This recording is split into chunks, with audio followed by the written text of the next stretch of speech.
Welcome back to Antisocial Studies. We left on a bit of a cliffhanger, so let's just jump right into it. Why do U.S. Americans care about the War of 1812? Short answer, we don't.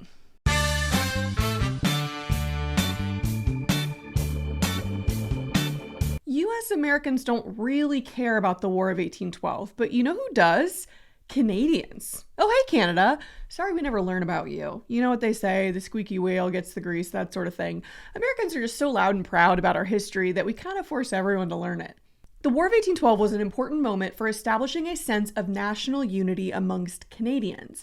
They were still under the control of the British, but Canadians believed that civilian soldiers, way more than the British Redcoats, had been mostly responsible for repelling the US-American invasion. In this way, this was sort of like their French and Indian War, a conflict with another power that sparks a revolutionary sentiment. In the decades after 1812, the Canadians would mount, get it, like Mounties, a continued resistance pushing for self-governance. There were some rebellions in the 1830s and the 1860s, and eventually they were united into the Dominion of Canada in 1867. They were no longer a British colony and could effectively govern itself, but Canada doesn't actually become fully independent until 1982. Well, slow and steady, I guess, right, Canadians?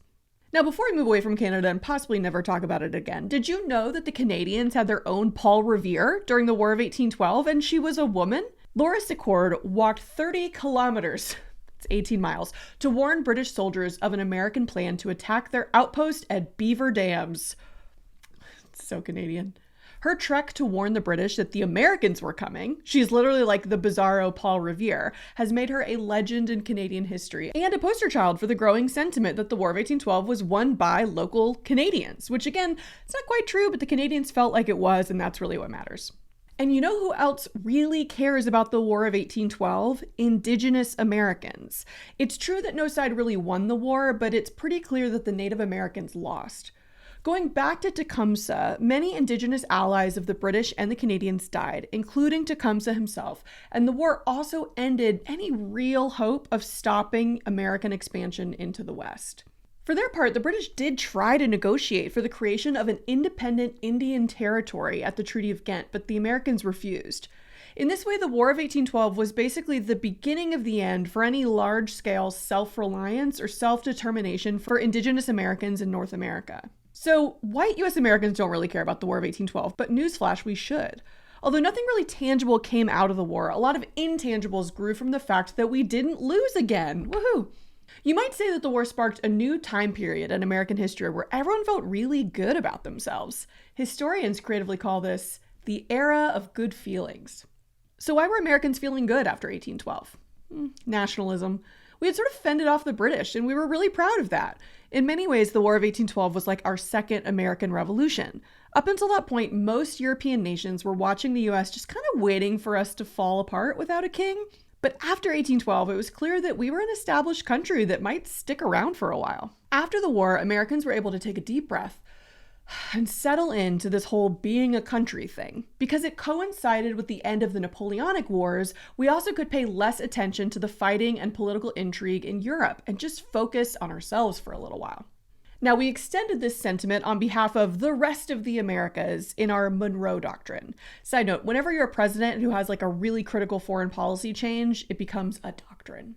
This declaration basically told Europe to stay out of the Western Hemisphere, most of which had just become independent. Hey, Mexico and Haiti and Gran Colombia, from European imperialism. Now, this seems like a nice thing. On behalf of all these new independent countries, the US is asking that Europe leave us all alone and just let us have some me time. But it's also foreshadowing for the trend of the United States kind of thinking of the rest of the Americas as our own backyard. The Monroe Doctrine established a precedent that the US would feel pretty comfortable intervening in the rest of the Americas when we felt like it. In this case, if Europe tried to meddle in their affairs, or eventually if an elected leader said the words land redistribution. But we'll get there. The last main reason why we all felt so good in the 1810s and 1820s was because we really only had one political party. The Federalist Party fell apart because it had been so decidedly anti-war, and considering that the war had made us all feel so good, that seemed kind of unpatriotic. The only party that was really left standing was the confusingly named Democratic Republicans. And they kind of ran the show in national politics. So to be clear, everyone didn't feel good, right? Former Federalists were pushed to the side and weren't super happy about that, but the country was at peace. There wasn't much political fighting, and we were able to turn inward and start doing things that we'd been putting off for decades as we fended off the Europeans. You know, like building roads and stuff. The post-1812 era is kind of like a super rushed early industrial revolution in the United States. The main focus for national politicians like Henry Clay is going to be on physically and economically uniting the country together. In his so-called American system, Clay uses the federal government to build roads, canals, and establish a national bank to manage finances. How does he fund this? A protective tariff that prioritizes U.S. industry over foreign imports. So from Washington to Monroe, our first 5 presidents did a pretty decent job. They figured out how to make money without facing too many rebellions. They fended off the British twice, avoided getting involved in the chaos of the French Revolution, fought some pirates, and didn't lose to Canada. But if the era of good feelings at the time seemed like a permanent state of peaceful coexistence between the various factions in the US, whew, that was wrong. Remember that the US is still at heart a collection of many different groups and viewpoints and attitudes that all just happen to be lumped together, fighting against British taxation and then Native American attacks and then British impressment of sailors.